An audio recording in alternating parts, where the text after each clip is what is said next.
Okay, everybody. So my clock says it's on the hour and it's time to start this webinar. So a very warm welcome to the World Physiotherapy Education Task Force webinar series. This is the second webinar, Overcoming Challenges in Clinical Practice in Times of COVID-19, Revisiting the Scope of Clinical Training. A warm welcome to all participants from all over the globe. My name is Caro, and together with Judith Deutsch, I will be moderating this session. I'll take 2 minutes for us to introduce ourselves, and then we shall set the scene for today's session. I am a physiotherapist, educator, clinician, and professional advocate. My day job as a senior lecturer at University of Malta is one that gives me much pride in what I do. And as part of my duties since 2016, I am also the coordinator for clinical education in our department. We run a 4-year undergraduate entry-level degree program where the 4th year is dedicated to clinical practice and research activities. I'm also a member on the World Physiotherapy Executive Board, elected from the European region. Over and above, I also run a small private practice on a part-time basis, and I practice myself on 3 afternoons a week. Judy, I'd like to pass over to you to introduce yourself and also set out some of the house rules for today. Thank you, John. Good morning, good afternoon, good day to everyone. We're delighted you have joined us. I'm Judy Deutsch. I'm a professor of physical therapy at Rutgers University. In addition to my teaching responsibilities, I run a research lab and I work in our pro bono clinic with the students. I am currently the president of the International Neurophysiotherapy Association group, and I'm delighted to be participating in the education webinars with the global community as we all figure out what to do in these crazy times.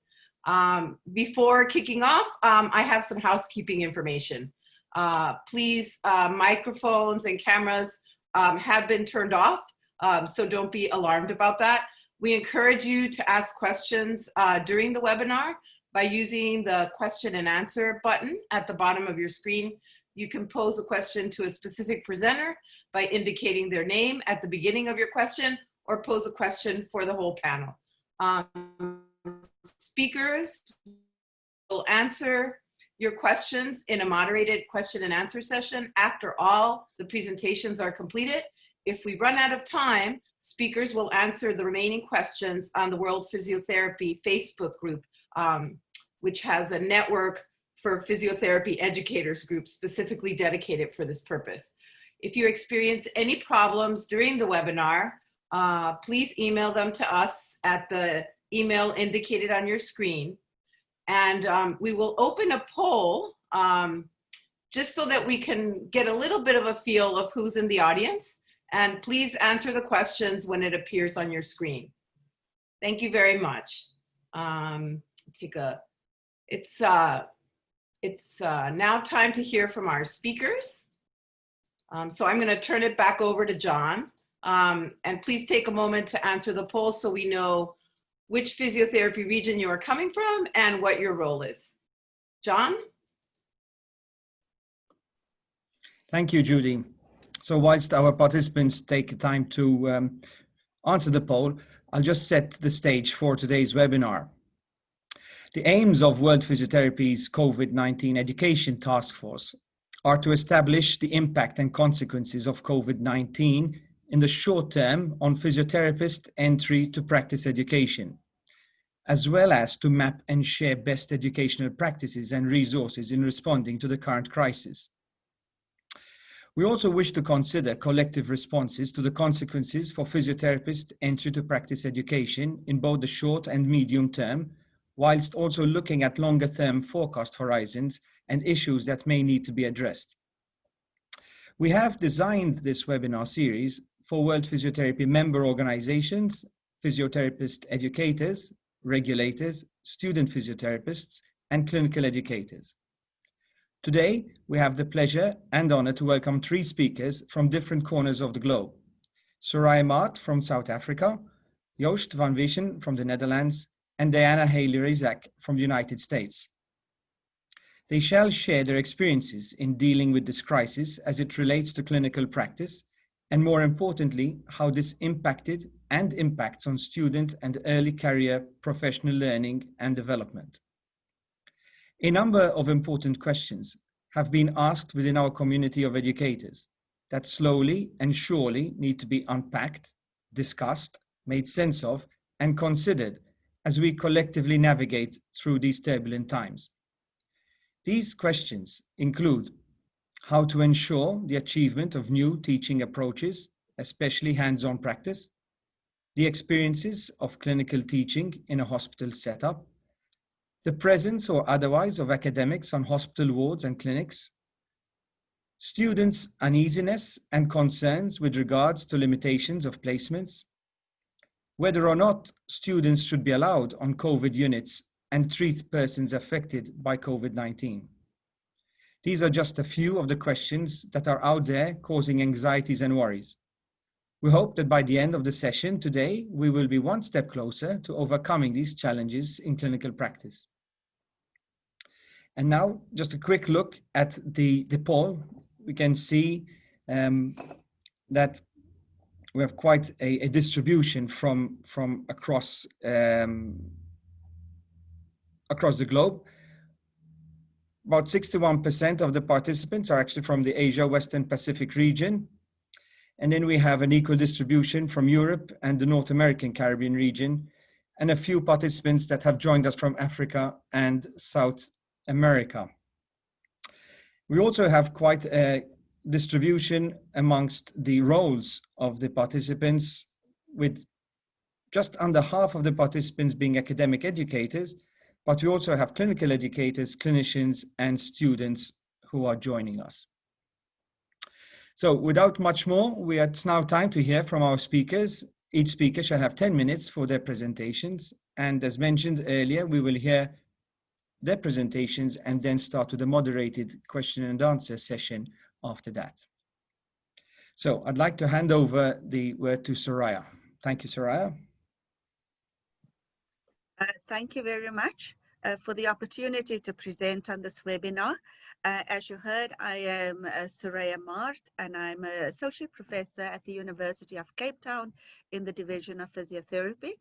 I'm an academic lecturer, but part of my responsibility is also clinical education.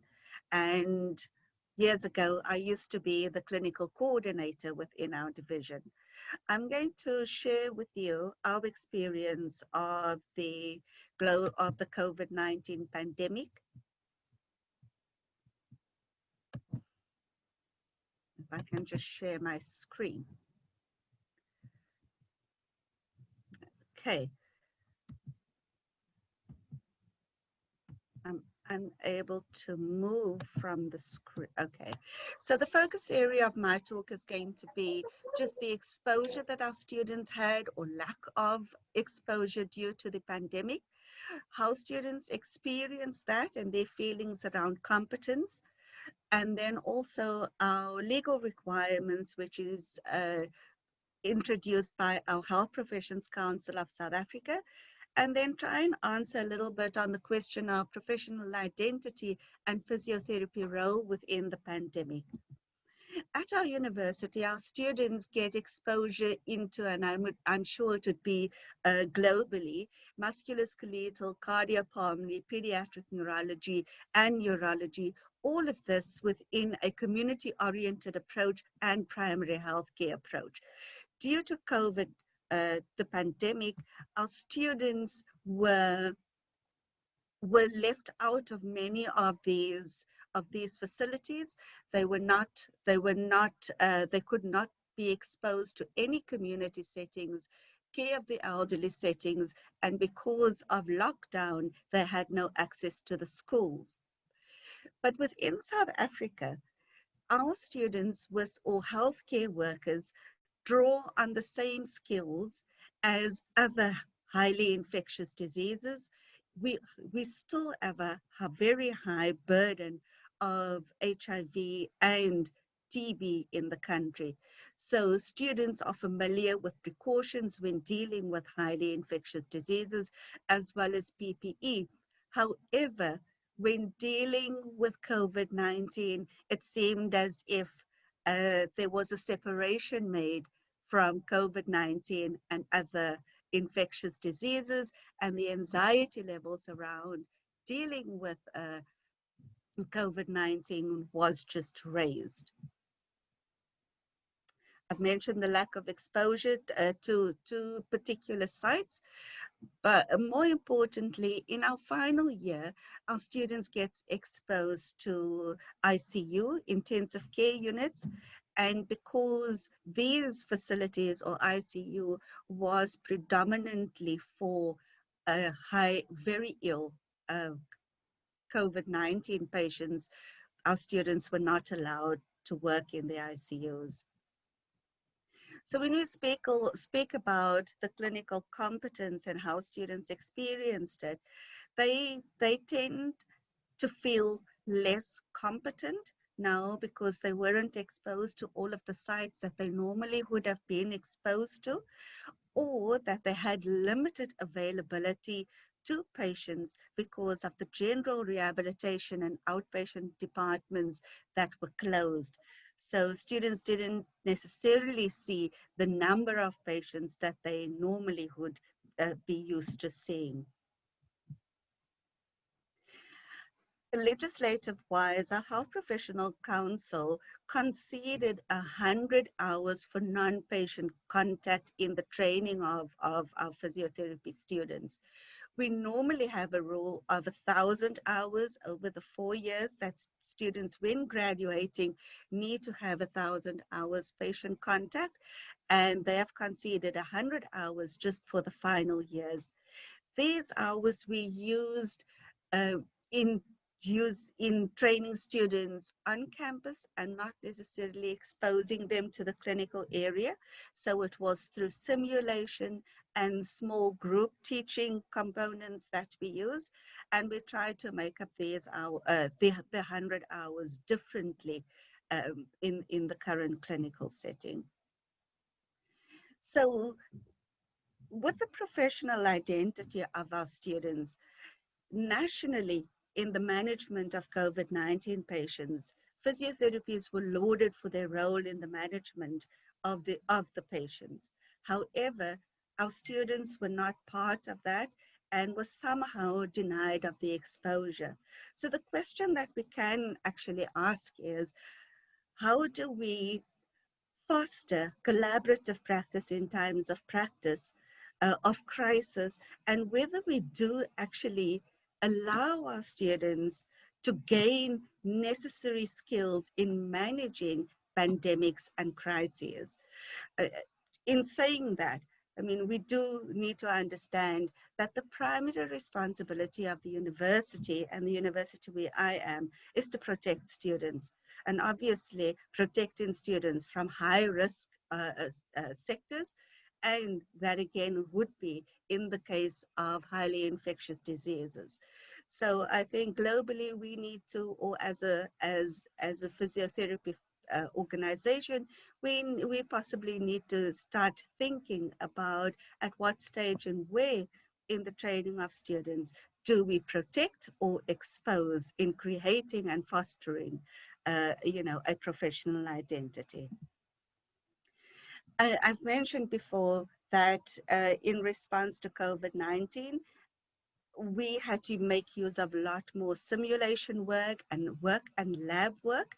And I think across other countries, this might not be as novel, but because we always had the luxury of large patient contacts, it wasn't that necessary for us to use skills labs and simulation work, but we had to resort to that for skills training, and then also the development of skills-based videos for student learning. And even now, with to maintain appropriate social distancing, we do small group practical sessions rather than exposing large groups of students to classes. So that is my bit in the few minutes that I had, and I'm welcome to answer any questions.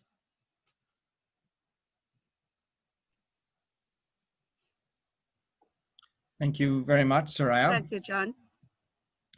Very interesting. Thank you very much. We will leave the moderation for the questions to the end of the session when all the presentations have been made. I'd like to ask the people that are putting questions to maybe add in brackets their country when, you know, at the beginning, to be a good flavor to understand from which parts of the world these questions are coming. So that will be very helpful for us to gauge a feel of who is asking these questions and from where. So I'd like to hand over to Joost, please, from the Netherlands. Yeah. Thank you, John. So I will share my screen.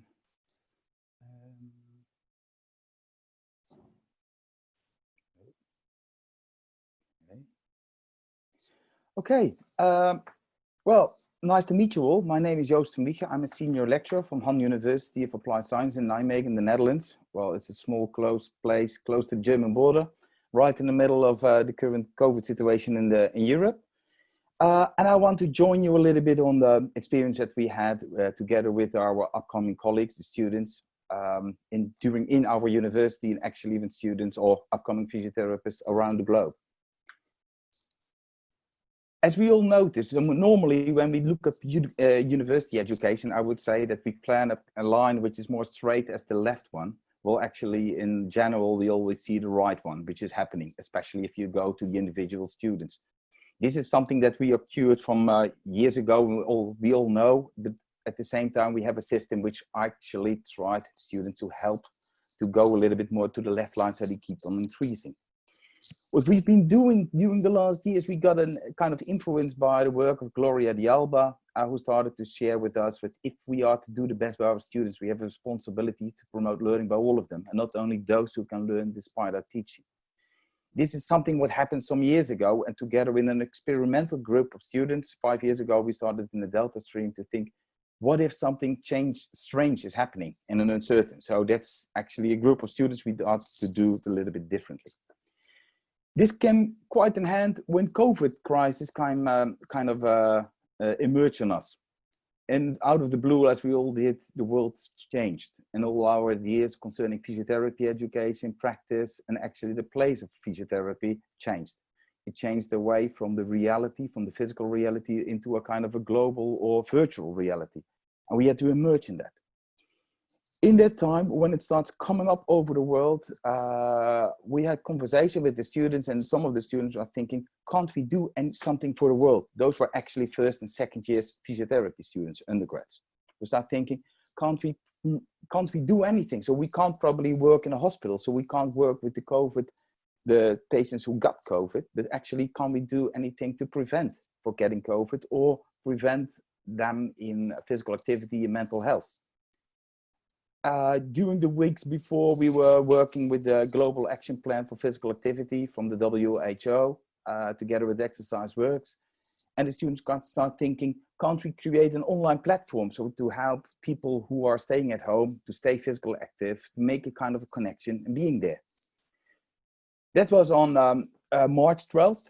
That came the idea. On March 13th, the Netherlands was on lockdown, and the students come together online and they start thinking of how about creating a kind of an online platform, Care and Train, in which we can help people all around the globe to be more active. So on Thursday, the first idea started. On Saturday, the website was built. None of the students or me or anyone else was capable actually in creating a website, but just kind of we just did it. So we started doing it. And on Monday, the website was ready.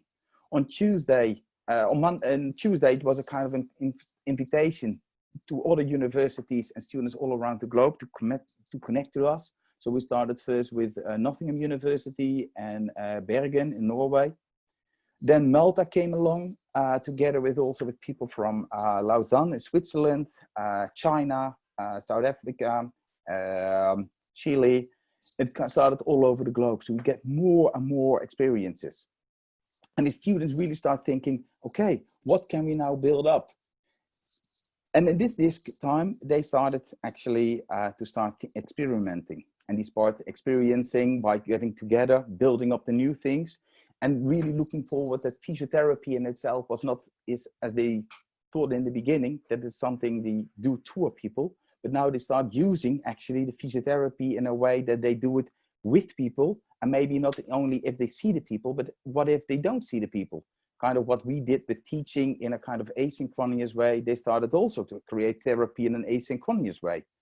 So that's why they started to make videos in different languages. So it's not only Dutch or English, but also Maltese or Chinese, in a lot of ways to have small things, a little bit of gesture that they can start moving, and also to make fun of it, and also to create a kind of connection.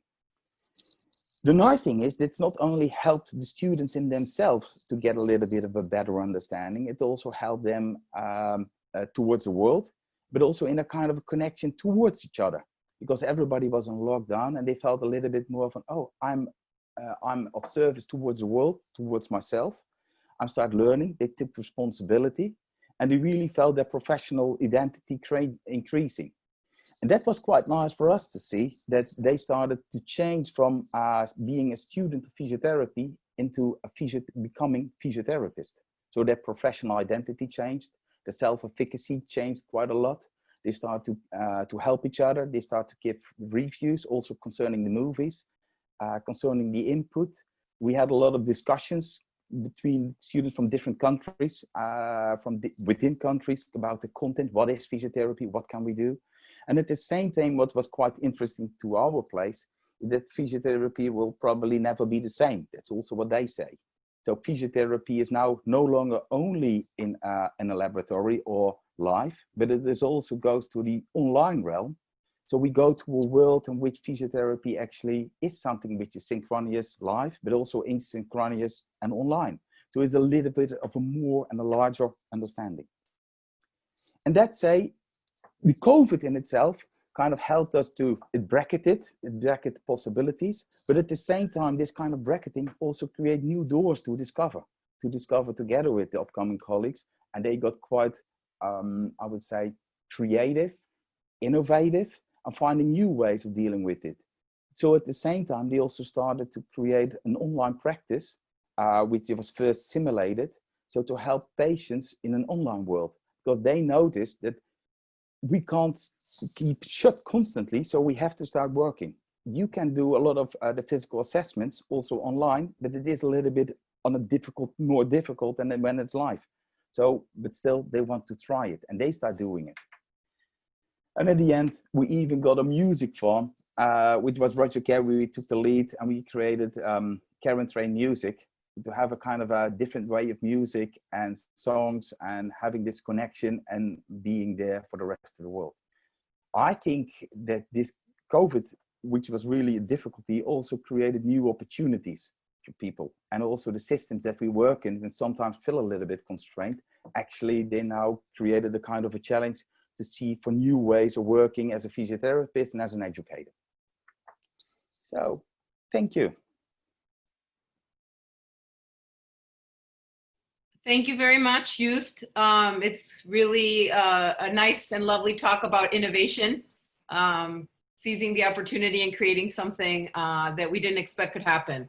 Dyanna, would you like to go ahead and introduce yourself and present your talk? Hold on. Oh, there we go. Okay. So I'm Dyanna Haley-Rezac, and I'm from the United States.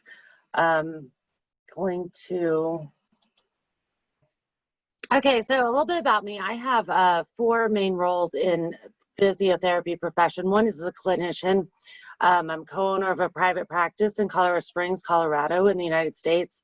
Been practicing for almost 20 years, and for the last 2 years, I've been treating in functional medicine. I'm a professional advocate for many roles through the American Physical Therapy Association. I've been, excuse me, part of the Professional Development Committee and Southeast District Chair, Delegate, working through many different roles, as well as with my husband, who is also very active in APTA and CPTN. So together we've done a lot of advocacy, mentoring, clinical roles, as well as committees. And I was the Outstanding Physical Therapist of the Year for Colorado a few years ago. I'm also an academic instructor. I work as an affiliate faculty for the residency, fellowship, and DPT with Regis University. And give me a second.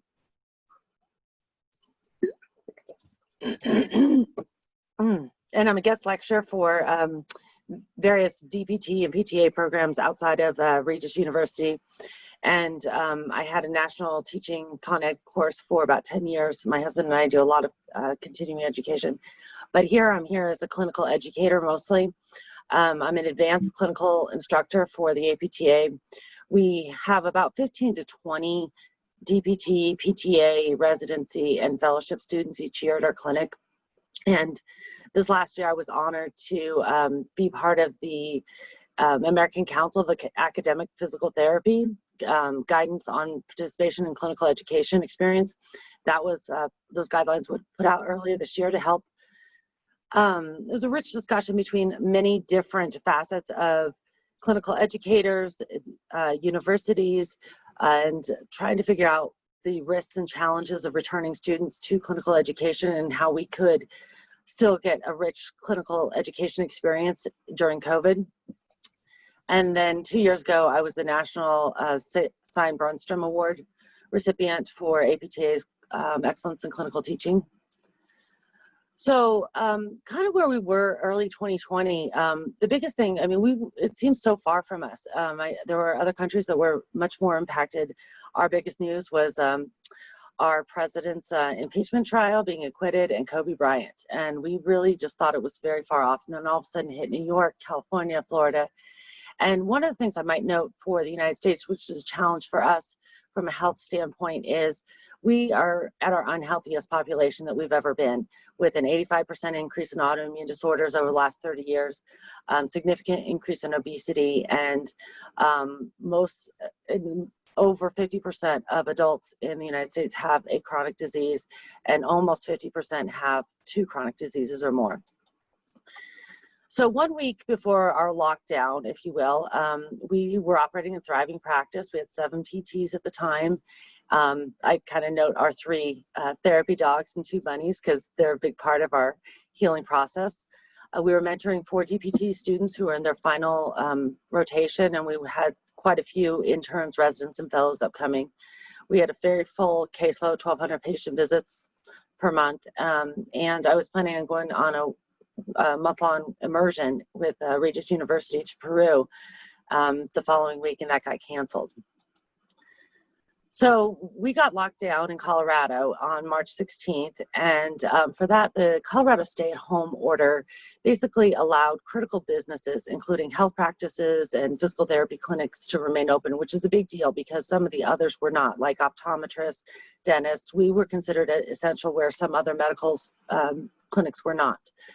And most of our patients could actually be considered essential by the guideline, but many of them didn't want to come to therapy because of fear. They had high immunocompromise. And we were concerned that these patients might have severe deconditioning by not having more therapy. We also didn't have the revenue to pay salaries for people in our practice and their families if we shut down. So that was a big concern. And then of course we had our 4 students. So this map here shows you about where we were. This is actually the beginning of April, but the darker the blue were the stay-at-home orders, and the lighter blue were varying degrees, either high risk or certain counties. And if it was gray, they really didn't have any lockdown. So you can kind of see where the state of the United States was at this point. And then kind of looking at in March again, we were one of the least impacted states in the United States at this time. And you look at the lighter the color on the map, those are the least impacted. The darker the color, the more impacted. And I might mention that Colorado is the 2nd healthiest state in the United States, so that probably worked in our favor. But compared to the rest of the world, again, darker color was incidence. We were definitely concerned because we are one of the higher affected states, or I'm sorry, countries. So we had our compliance with the order, and this is probably at this point pretty universal across the globe. So I'm not going to go into this in too much detail, but basically sanitizing everything, social distancing, in masks, thermometers. Anybody who was sick had to stay home. We minimized patient contact to only essential personnel, that kind of stuff. So then we initiated telehealth, and this was a big deal.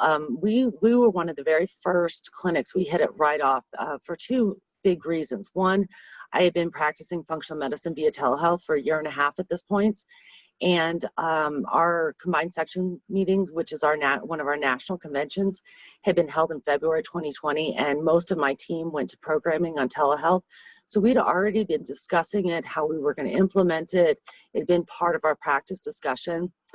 And then our rehab technicians kind of flipped over and they became virtual technicians, helping our patients learn how to do virtual appointments and explaining to them how it would work. And then our students were removed from the clinic by the universities for their safety, but they were allowed to join us via telehealth for their last 3 to 5 weeks, to depend on the student. And that was a very rich experience for them. So we were able to convert our entire clinic over at least 40% telehealth, 60% in person at a reduced caseload. And we did this within a week. So then we had some financial considerations, which I'm sure many other clinics have. Our overall patient volume dropped to 75%. We had changed our patient treatment times from 30 minutes to 45 minutes for social distancing and got rid of any unnecessary or superfluous treatments. We kind of got right to the basics, got people in and out. And we initially had some of our clinicians drop a few hours a week, but within the first few weeks, we were back up to having them full time. And we decided that was a better option than furloughing anybody. Everybody took some voluntary few hours off. And we had a lot of support. The American Physical Therapy Association and our private practice section was hugely instrumental. Right off the bat, they started lobbying for telehealth and reimbursement. And we were a part of that. We were a data collection site to help with that, as well as giving us educational resources for how to do telehealth and how that affects you as a practice, how to bill. They were just very supportive, as well as some of our local people, you know, our bank, CPA, financial advisors. They were great. We sought forbearances on any expenses we didn't have to for 3 to 6 months, and then we were able to get some financial relief through some programs in the United States, the CARES Act, HHS, and SBA, and so that was helpful to us. So then we did something really bold. We expanded. And when everybody else was contracting and shutting down and not doing a lot of things, we actually, 3 of our DPT students had from Regis University, just coincidentally, not because I'm faculty there, they just happened to be a great team. They worked together well, they worked with our team well. They had been involved in doing telehealth with our patients, and they were just a great team. They agreed to job share, essentially, where they didn't have a lot of prospects of a job, so we took them on because they were incredible clinicians. And during this time, they built their own caseloads and are now up to full speed. So they also, these 3 are just brilliant and motivated and exciting people. They also helped us develop a 5-hour self-mobilization course via telehealth. And this was because we were just consulting multiple times a week with practices all over the country, people who just could not see how to do virtual physical therapy without hands-on. And so we created a course of manual techniques via self-mobilization to help educate other providers on how to do this, and that's still ongoing. Then we expanded our virtual platform, since I had already been using an interactive platform that had HIPAA compliance and Zoom and chat features and everything. We expanded that to include all of our clinicians. And we actually hired on some additional help with wealth management and practice management consultant on how to not just survive through COVID, but how to thrive through this. And so these strategies worked well for us because we actually had our best financial year that we have in 12 years of being in practice. And then once we were stable, within a few weeks, we just realized that there were so many other people that just were shutting down. They didn't know what to do. And we started extending our help to them. We helped with some education sessions for telehealth. We got some of our key people in the United States to volunteer their time and do quite a few webinars impromptu and get people educated on how to use telehealth and how that would work for physical therapy reimbursement. Like I said, I was part of the ACAP task force for developing clinical guidelines, and Physical Therapy Magazine, which is the national magazine for APTA, asked me to write an article, and that was published in July. And that was a collaboration of many clinicians across the United States, and where we were in different states, different areas of lockdown, different levels of practice, and different settings. And so it was sort of a highlight of how all the clinicians came together and what we did during COVID to inspire ideas for those that were struggling and maybe help other people grow. And then we realized a big challenge was the patients. They just could not see that physical therapy could be done via telehealth. They just picture us as hands-on all the time, that we couldn't do anything without our hands. And we wrote several articles that got published in the Denver Post as well as the Colorado Springs Business Journal. And we really started advocating and educating all of the patient population on what you can do for physiotherapy via telehealth. So we started to reintegrate our students back in July. Prior to that, we had set some guidelines and said, okay, we're going to have a 2-week quarantine process if you have to take public transportation to get to us. And then we created a virtual experience for them where we, much like we did our telehealth course for the clinicians, we created an onboarding for our students where they could learn virtually our documentation, some of the things about, we had a chronic pain, central sensitization focus, and we have a lot of techniques that are fairly unique with our visual-vestibular population. So we created several modules, different ways for them to have other learning experiences, which has stayed on going forward and helped streamline the onboarding process. We also found that we could do a 4-to-1 student to CI model very easily, especially via telehealth. And it was quite easy where all of them could be in and they could chat their CI, and then the CI could still have interactive learning with them, and actually found that that was less disruptive than you wouldn't. It's kind of hard to have a 4-to-1 model in the clinic because patients feel a little self-conscious that all those students are there. And so since then, we've been able to do 2-to-1, 3-to-1, 4-to-1, and it's worked very well. And sometimes it's a combination where maybe 2 of the students might be on Zoom and 1 student might be live. We also found some other models that worked well, like having 1 CI and maybe 4 students, where the student wouldn't follow all of the CI's patients. They might follow 1/4 of them, but consistently throughout their rotation.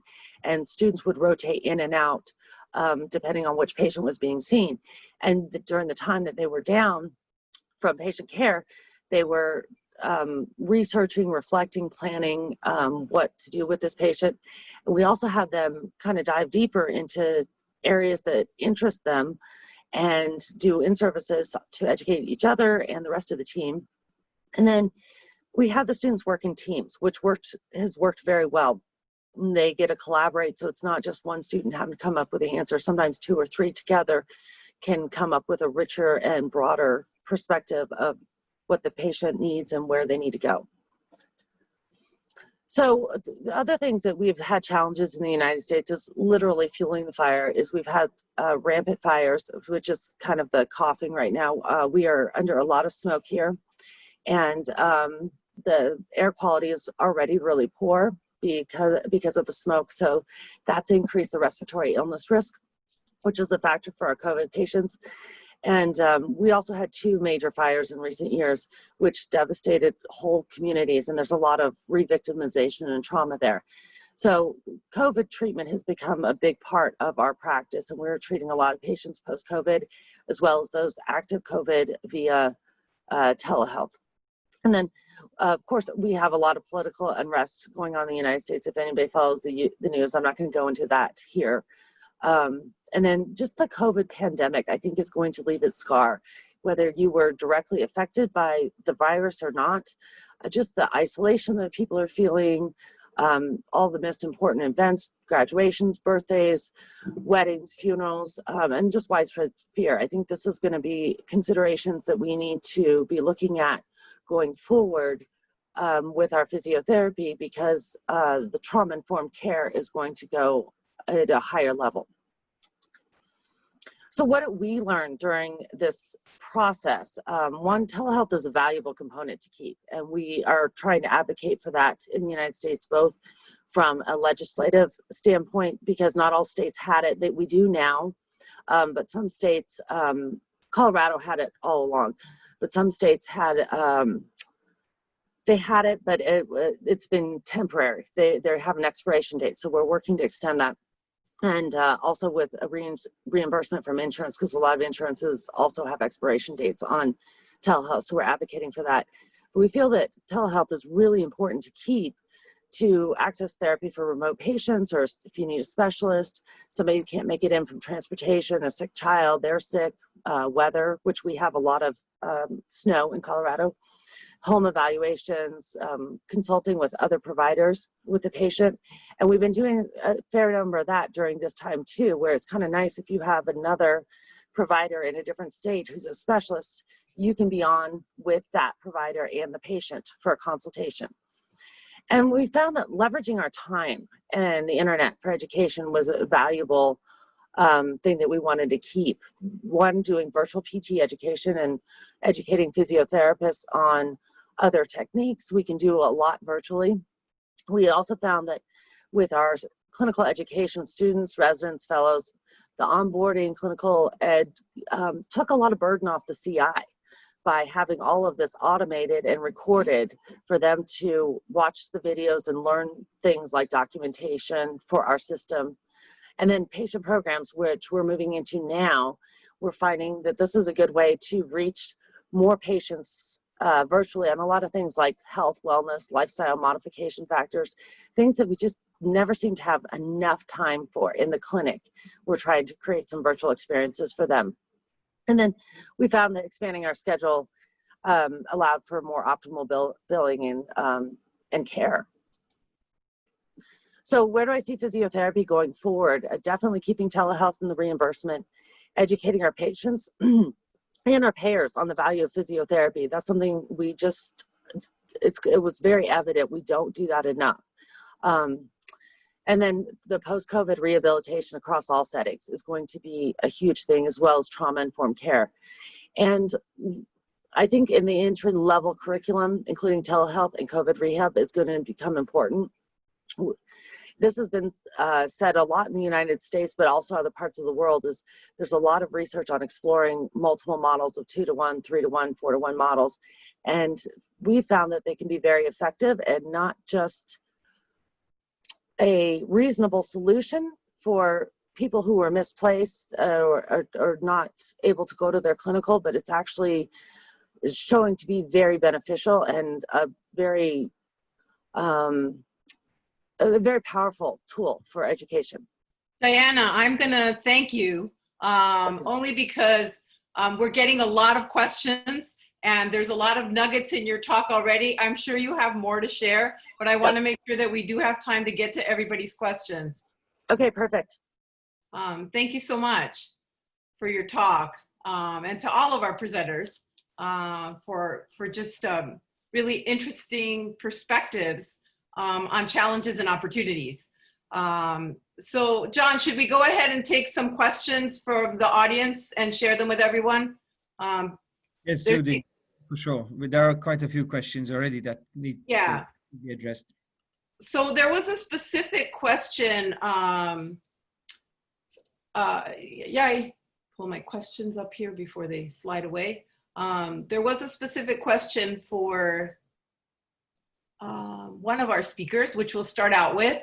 It was for you, Soraya. Ashley Wu from the Philippines was asking, how do you make small group practical sessions without the risks of exposure from the virus? I think people are concerned with how do we interact with people who have the virus and how are schools handling that situation. And I think, Soraya, the question was directed to you, but I suspect that our other speakers might be able to chime in as well. Okay, thank you very much for the question. With our students, when they returned, They were kept in quarantine for almost 2 weeks before they had exposure to one another or exposure to patients. And during this time, they needed to complete a course on COVID-19 and also on PPE, the donning and doffing of PPE. So after the 2 weeks, our students were then allowed to come back into the clinical setting and also into the academic setting. But at the entrance of every lecture hall, we take precautionary measures of sanitizing before they can enter. Students also have they had a special place where they could don and doff PPE. They change the clothing, come in, sanitize, where they engage with patient students. And then at the end of it, it's the same procedure going back. So yes, there were very, very strict protocols put in place to prevent obviously the spreading of the virus and protecting the students. I hope that answers the question. Yeah, thank you. So both Joost and Dyanna have sort of. If I may add. Yes, please, Soraya. If I may add, also while the students were in quarantine, they had an app in which they monitored symptoms. So they needed to record their symptoms by 8 in the morning, and those symptoms would be sent through to a central person for monitoring. Anybody that displayed any symptoms or reported any symptoms was immediately asked not to come into class or not to enter the clinical setting. They were sent to our medical or our student wellness centers for follow-up and testing. So yes, we had very, very strict protocols in place. Thank you, Soraya. It sounds like we all had to become public health experts. So in light of that, I just want to pivot a little bit to Joost. So he might expand a little bit on the role of us in public health, our qualifications for it, how our training prepares us for it, what else perhaps we need to consider in our training, and I think the possibility of having standardization of that training in public health across physiotherapy globally. I don't know if you have any thoughts on that, Joost. Well, I think that public health is a domain very special for physiotherapy, as we have been there, especially concerning prevention, and we see quite a lot of people. And normally we went into the one-on-one, but actually we can use a little bit more of our efforts and our ability to work with huge populations from a distance. That said, I think that that's the most important part, especially when we go for physical activity, mental health. Those are the areas which is come quite across us. Concerning the moment of standardization, I don't know. I think that the contextualized factor for each content is so different. So I'm a little bit afraid always when the word standardization comes in. I think that we actually should embrace much more the variation concerning the different contexts, so understand what it actually is, what we're dealing with.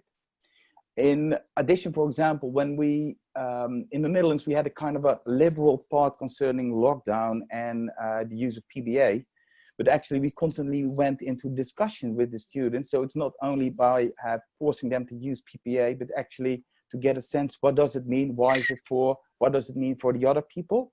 So constantly to bring it into a kind of a public health discussion as much as possible, so that you have the awareness and that you find solutions for the context where you actually are and what you start working for. If that kind of expands a little bit. That's also what I hear most of the time when the upcoming college, when we talk about it, because it's not about us creating a solution. It's actually asking them to enter the context and enter the content field and see what kind of new solutions can they come up with. Because in the future, we don't know the future yet, but they have to prepare for that future. Thank you. We have people in the chat asking about how we think the lack of the clinical experience in a traditional sense might affect the quality of physical therapy. And I'm wondering, Dyanna, if you want to talk a little bit about the telehealth model and whether or not it's your sense that it could take the place of other clinical education experiences, because it sounds like we have public health as an option. What about telehealth? Right. So telehealth definitely is a good option, and all three of our now new grads that were students at the time just raved about the experience that they got. We thought at first it might be detracting a little bit, but they really felt like via telehealth they could really concentrate on the patient, and they weren't distracted by everything else going on.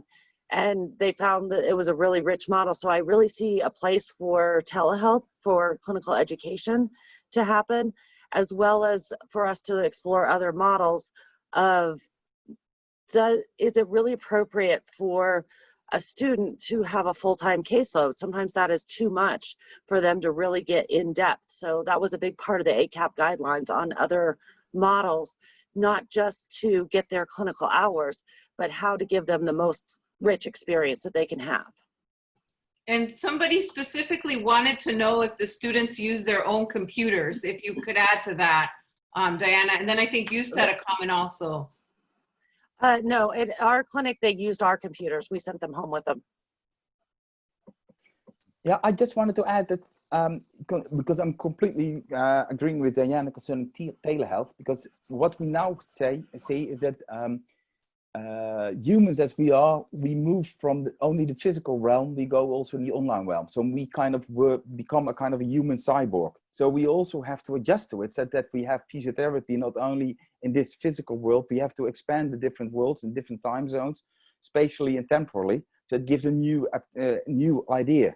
And actually, as Dyanna is saying, the new students, the new grads, will work more with that one instead of what we have done in the previous years. And I think that will be something for the future. So it's not only that it's not either or, it's telehealth or live, it's a connection there. And actually that connection brings it much more than we ever even have been thinking of, I would say. Thank you, Joost. I think Soraya wants to chime in. Yes, I wanted to chime in, and I completely agree with you that there is a definite place for telehealth. However, if I just think about our setting, the South African setting, students by law are not allowed to treat or give advice independently. So just considering that in actually saying, you know, you provide telehealth from a distance, could provide some challenges. So that's, but I completely agree that there is place for telehealth, and especially in the public health sector, you know, trying to reach a lot more people. It's using telehealth. With our students, what we did, and to come back to your point on public health, a huge component of public health is prevention and promotion. And this is where physiotherapists can use those tools in prevention and promotion. And we used, you know, as at an assessment level, allowing students to develop materials during COVID-19 on education around prevention of COVID-19, managing lifestyle and exercise during lockdowns. So that for me was very crucial, that students develop those and learning about health promotion in this context. I think there's a lot of questions in the chat about, should our education be competency-based and not a certain amount of hours to achieve, you know, clinical competence? Are students supervised during telehealth? What's the future for our grads if they didn't have an internship with patients? Do we need to worry about the quality of their education? I'm sort of throwing them out there because I think they're all connected. So perhaps each one of you could sort of chime in on one part of that you'd like to answer. I can start just from the challenges that we had, where where the clinical hours are prescriptive in saying there must be 1,000 contact hours. And I must add, physiotherapy in South Africa is not that strict as other professions, being guided by the Health Professions Council in terms of patient contact. But I think this time, COVID has definitely given us the opportunity to start talking around those prescribed rules and having you know, the necessary amount of hours, and not reflecting on competence. And who decides on competence? You know, at an academic institution, yes, we can decide on competence without having the prescription of a number of clinical patient hours. And I think that would make the profession a lot more innovative as well, where we can bring in very new, innovative learning strategies. Thank you, Soraya. Joost? Yeah, I would just, in addition to it, I think that the amount of hours is something that well, to make it unpleasant, is more like a banking model. You have to have so many hours and then you've done the trick.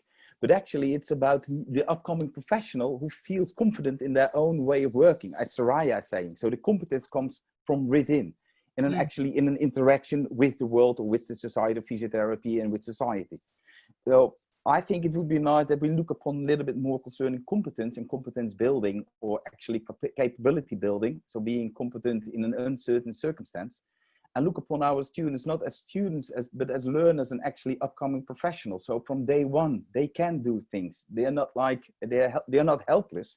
They have a lot of effort already there. The only thing is, when they understand what I hear also, when they understand, they feel safe, and they feel safe to say, oh, I don't know that one, and that's why I need help.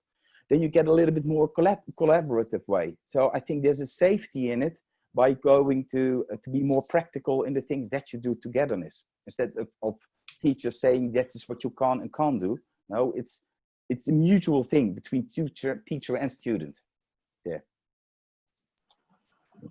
So there's also some unique opportunities here, because a lot of what we do is really cognitive, and sometimes we get, as manual physiotherapists, we get so tied up in our, whatever country you are, whether it's manipulation, needling, whatever we do in our manual therapy, that sometimes we forget that most of what we're doing, 90%, is cognitive, and the manual skills can come with, you have to have that baseline foundation of clinical reasoning. And sometimes by removing the ability to touch that patient, it makes the clinician really think through what to do and empowers that patient to do more for themselves and less dependent on us, because ultimately that's what we want, is the patient to do for themselves. And I think on the manual therapy aspect, much like I did my fellowship in manual therapy, most of it was virtual, and then we had weekend intensives. So we can also apply that same concept with our students, where we can teach them virtually how to do a lot of the techniques, and then maybe they practice in smaller groups, versus they can still get an experience. It's not quite the same, but I don't think it's an all or none.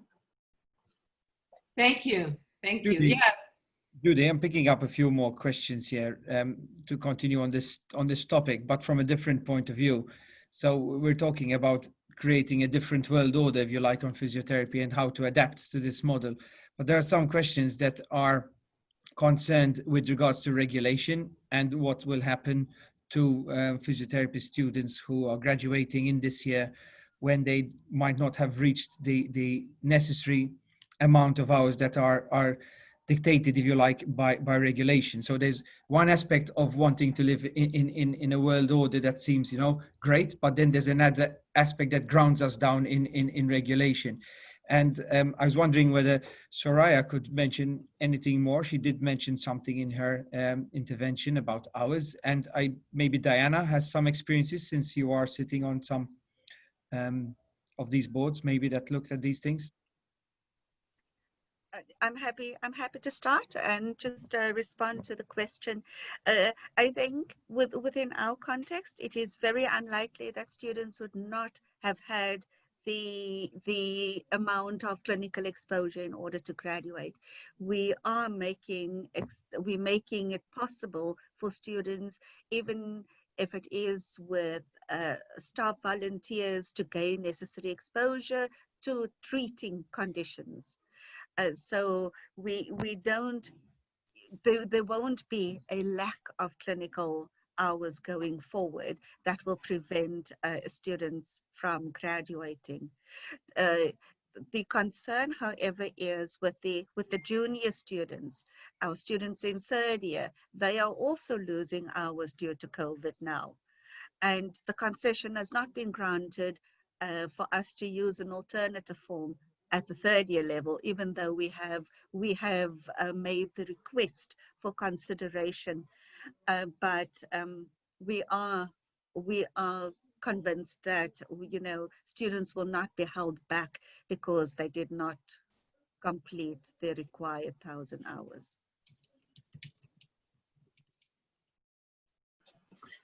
And our biggest concern was our graduating students last year, and most of them were at the end of their rotation. There are some that graduated in December, but most of our graduations occur April, May, June timeframe. So most of them were only losing a few weeks, and it was decided that that was fine for them to graduate. So now the concern is the upcoming graduating class getting their hours, because the starting class really hasn't started their affiliations yet.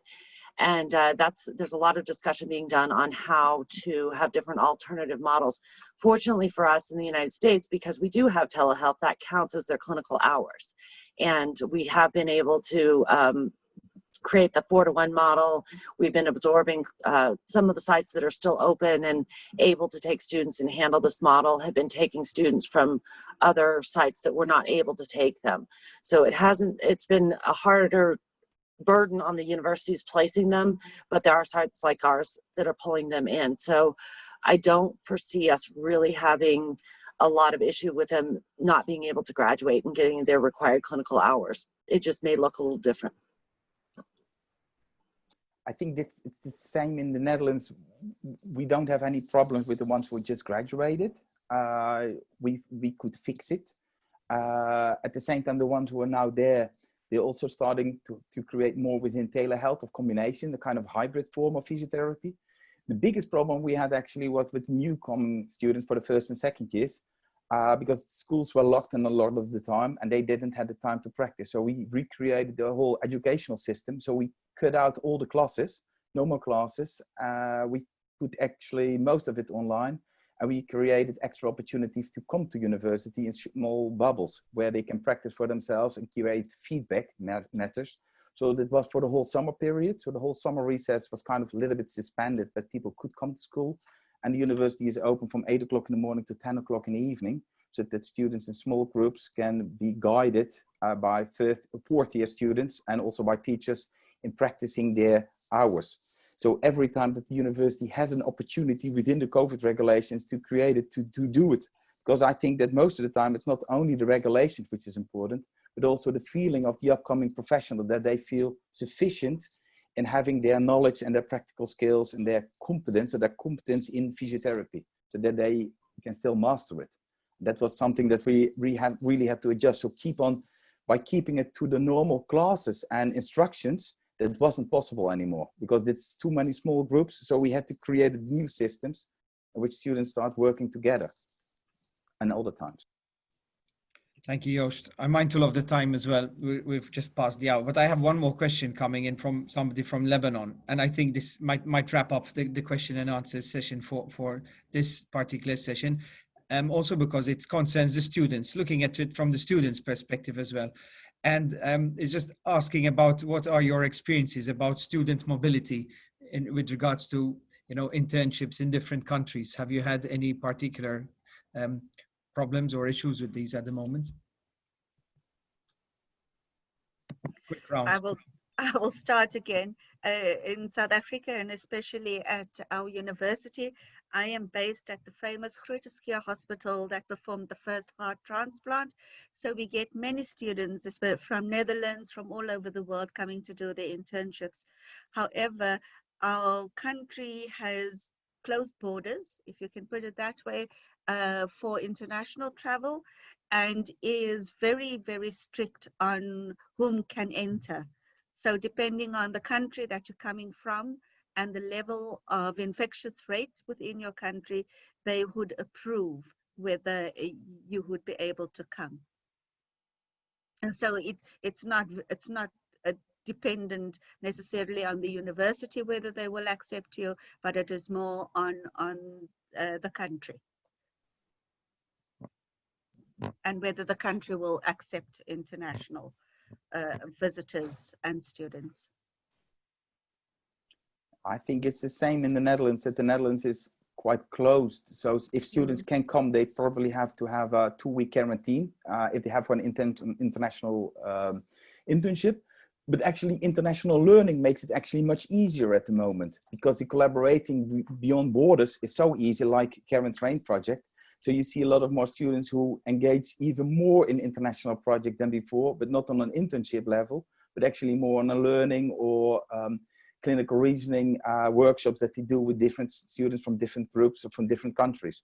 So it's we have to rethink the thing of internship at the moment is not really valuable, I would say. So it is something others in learning.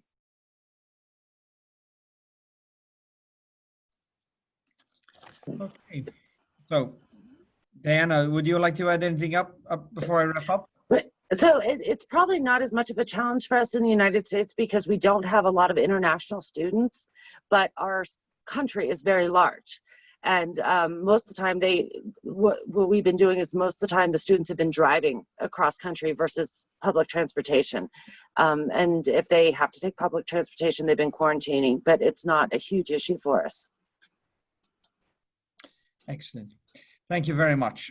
So I'd like to wrap it up now at this point in time, and we just have 1 second to change the screen. So I'd like to thank you all for participating with us in the webinar today.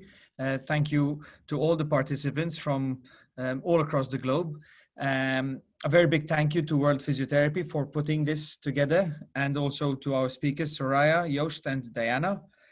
Unfortunately, we have not managed to answer all the questions, and the remaining questions will be summarized and posted on the World Physiotherapy Network for Physiotherapist Educators, which is a closed Facebook group. It will also be possible to see a recording of the webinar that will be available on the World Physiotherapy website. So please look for that if you needed to. That's it for us. I don't think there's much more to talk about. Actually, there's much more to talk about. We don't have much more time to talk about it. And in the meantime, I wish you all stay well and hope to see you at the next webinar, which is talking about digital solutions for online learning. And this shall be run on November the 16th with Rachel Lowe, Joost Ayalovic, Marco Pang, Nihad Al-Mazri, and Michael Rowe. Look out for the registration details, which will be communicated very shortly on social media portals. So goodbye for now, and thank you all very much for participating.